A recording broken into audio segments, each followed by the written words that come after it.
ఈ రోజైతే లలితామ్మవారి గురించి రాజ్యాధికార సిద్ధి కోసం అమ్మవారి మంత్రోపచారణ ఎలా చేయాలి, అలాగే అమ్మవారి సహస్రనామం స్తోత్రం అనగానే మనకు శ్రీ విద్య అని ప్రతి ఒక్కరికి అర్థమవుతుంది.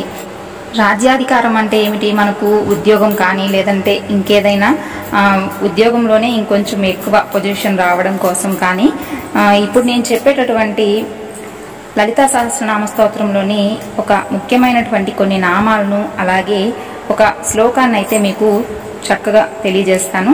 సో ఆ శ్లోకాన్ని కనుక మీరు పఠిస్తూ ప్రతిరోజు కూడా అమ్మవారి పూజ చేసుకున్నట్లయితే తప్పకుండా మంచి ఫలితం అయితే ఉంటుంది. సో ఇది మీరు తెలుసుకునే ముందు ఛానల్లోకి కొత్తగా వచ్చిన వారైతే ఛానల్ని సబ్స్క్రైబ్ చేసుకోండి. అలాగే వీడియో నచ్చితే తప్పకుండా లైక్ చేయడం మాత్రం మర్చిపోకండి.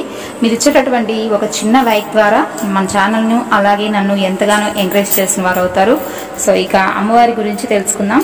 శ్రీ లలితా సహస్రనామ స్తోత్రం అనగానే మనందరికీ కూడా విద్య అని అర్థమవుతుంది కదండి. విద్య అంటే ఉపాసన అని అర్థం. శ్రీ అంటే ఆ పరాశక్తి పేరు కాబట్టి శ్రీ విద్య అంటే శ్రీ పరాశక్తిని సహస్రనామాలతో చేయబడు ఉపాసన అని అర్థం. ఆ తల్లి యొక్క ఉపాసనలో వాడబడు యంత్రం శ్రీచక్రం. శ్రీచక్రమే తల్లి నివాసమగు శ్రీపురం. ప్రతి మంత్రానికి 6 అంగాలుంటాయి. హృదయము, కవచము, మాల, పంజరము, అష్టోత్తర శతనామములు, సహస్రనామములు.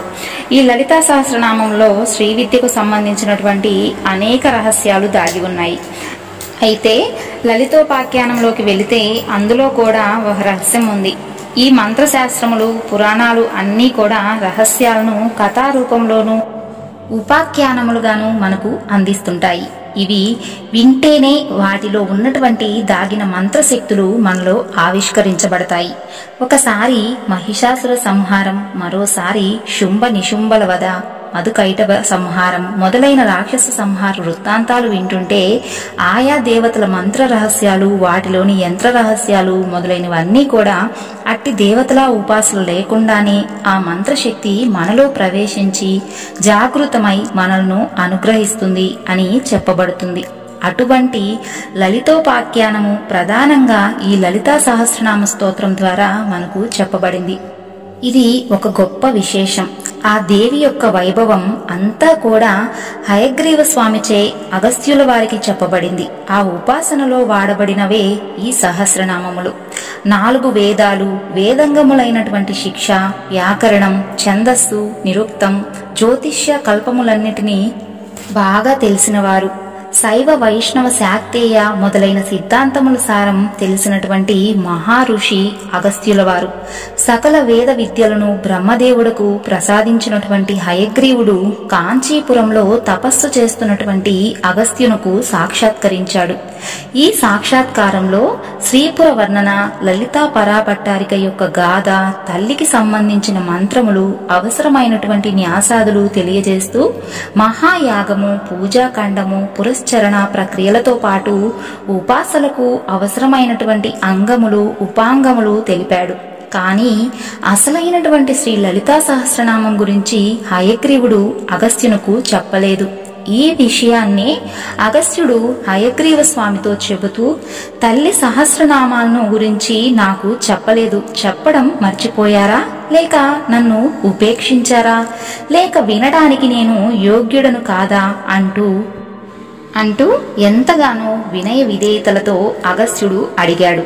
అందుకు హయగ్రీవ స్వామి తల్లిని ప్రార్థించి, ఈ నామాలన్నీ కూడా అతి రహస్యములైనవి. ఎంతో భక్తిపూర్వకంగా అడిగావు కాబట్టి తల్లి అనుమతి తీసుకొని నీకు చెబుతున్నాను. సావధాన చిత్తంతో, ఏకాగ్ర మనస్సుతో వినవలసింది. అంతేకాక వీటిని ఎవరికి పడితే వారికి ఎట్టి పరిస్థితిలోనూ చెప్పవద్దు. ముందుగా అసలు వీరికైతే అస్సలు చెప్పద్దు. మొండి వారికి, మూర్ఖులకు, దుష్టులకు, విశ్వాసం లేని వారికి చెప్పవద్దు. అర్హత కలవారికి మాత్రమే వీటిని వినిపించాలి.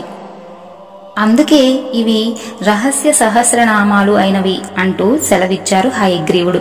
ఎంతో దివ్యమైనటువంటి అర్థాలను, యోగ రహస్యాలను, కుండలిని యోగ రహస్యాలను గర్భీకరించుకున్నవి ఈ శ్రీ లలితా సహస్రనామాలు.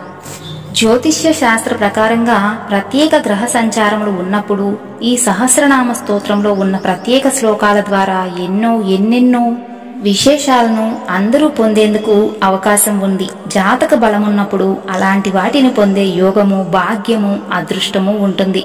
కాబట్టి ప్రతి ఒక్కరూ తమకు కూడా అలాంటి యోగాలను పొందే జాతక బలం ఉంది అని మనసులో మీకు మీరే సంకల్పించుకొని ఆచరించడంలో ఎటువంటి తప్పు లేదు. ఈ పరంపరలో శ్రీ లలితా సహస్రనామ స్తోత్ర మండలి 134వ శ్లోకాన్ని ఒక్కసారి మీరు గమనించండి. రాజరాజేశ్వరి రాజ్యదాయిని రాజ్యవల్లభ రాజకృపా రాజపీఠ నివేశిత నిజాశ్రిత. ఈ శ్లోకాన్ని మొదటి పంక్తిలో 3 నామాలు, రెండవ పంక్తిలో 2 నామాలు ఉన్నాయి. ఈ మొత్తం 5 నామాలను భక్తి విశ్వాసాలతో బీజాక్షర సహితంగా 21 సార్లు పఠించాలి. అంటే నేను అది కూడా చెప్తాను. ముందుగా పసుపు పచ్చ పూలతో మాత్రమే అమ్మవారికి ఈ శ్లోకాన్ని చెప్పుకున్నట్లయితే ప్రతిరోజు మీరు అమ్మవారికి పసుపు పూలతో మాత్రమే అర్చన చేయాలి. వేడి వేడి పాలలో బెల్లము అలాగే అటుకులు వేసినటువంటి నైవేద్యాన్ని నివేదిస్తూ అమ్మవారికి నీరాజనం ఇవ్వాలి. వృత్తి, విద్య, వ్యాపార, ఉద్యోగ, గృహ, వాహన, అధికార, పదవీ యోగాలలో విశిష్ట రాజ్యాధికారాన్ని పొందడానికి శ్రీ రాజరాజేశ్వరి దేవిని ఆరాధించాలి. శ్రీ విద్యా షోడశాక్షరి మంత్రాది దేవత రాజరాజేశ్వరి. మనువు, చంద్రుడు, కుబేరాది రాజుల చేత అమ్మవారు పూజింపబడుతుంది. అందుచేత వారంతా రాజులు కావడానికి కారణమయ్యారు. నిజ జీవితంలో భక్తుడకు యోగ్యమైనటువంటి రాజ్యం అంటే ఉద్యోగాన్ని అనుగ్రహించే రాజ్యదాయిని, సర్వలోకాలకు అనుగ్రహించే సర్వదాయిని. కాబట్టి సర్వలోకాలకు ఆధిపత్యం వహించే తల్లి కాబట్టే రాజ్యవల్లభ అని అమ్మవారు పిలువబడింది. కాబట్టి వృత్తి, వ్యాపార, ఉద్యోగంలో మీకు అనుకూలమైనటువంటి పరిస్థితుల కోసం లలితా సహస్రనామ స్తోత్రంలోని 134వ శ్లోకాన్ని పఠిస్తూ మంగళ శుక్రవారాల్లో ఇప్పుడు నేను చెప్పిన విధంగా పూజను అంటే పసుపు పువ్వులతోటి అమ్మవారిని ఆరాధిస్తూ వేడివేడి పాలలో బెల్లం అలాగే అటుకులు కలిపినటువంటి నైవేద్యాన్ని అమ్మవారికి పెట్టి ఈ శ్లోకంలోని ఇప్పుడు నేను చెప్పేటటువంటి మంత్రాలను కలిపి చదవండి. మంత్రాలు అంటే ఏవో కాదండి. 134వ శ్లోకంలోని ఆ 5 నామాలకు అంటే ఆ శ్లోకంలో ఉన్నటువంటి 5 నామాలకు ముందు ఓం, ఐం, హ్రీం, శ్రీం అనేటటువంటి బీజాక్షరాలను కలపండి. ఇప్పుడు నేను స్క్రీన్ పైన చూపిస్తాను. సో అందరూ కూడా నోట్ చేసుకొని అలా ఆ శ్లోకాన్ని చెప్పిన తర్వాత ఈ బీజాక్షరాలను కలుపుకొని ఈ నామాలతో పూజించుకోండి. మీ పూజా మందిరాల్లో అవకాశం ఉన్నంత వరకు లలితామాత చిత్రపటాన్ని ఉంచి దీపారాధన చేసి సంకల్పం చెప్పుకొని గోత్రనామాలతో తల్లిని ఆరాధించి మీ యొక్క సంకల్ప సిద్ధిని అతి త్వరగా పొందవచ్చు. ఇక ఆ నామాలను చూద్దాం. ఓం, ఐం, హ్రీం, శ్రీం రాజరాజేశ్వర్యై నమః. ఓం, ఐం, హ్రీం, శ్రీం రాజ్యదాయిన్యై నమః. ఓం, ఐం, హ్రీం, శ్రీం రాజ్యవల్లభాయై నమః. ఓం, ఐం, హ్రీం, శ్రీం రాజకృపాయై నమః. ఓం, ఐం, హ్రీం, శ్రీం రాజపీఠ నివేశిత నిజశ్రితాయై నమః. ఇవండి నామాలు.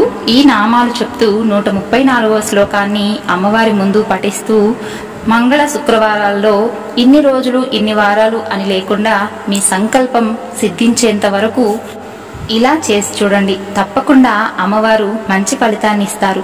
శ్రీమాత్రే నమః. సర్వే జనా సుఖినో భవంతు. ఈ వీడియో మీకు నచ్చిందనుకుంటున్నాను. నచ్చితే తప్పకుండా లైక్ చేసి మరికొంతమందికి షేర్ చేయండి. మరొక చక్కని వీడియోతో మీ ముందుంటాను. అందరికీ నమస్కారం.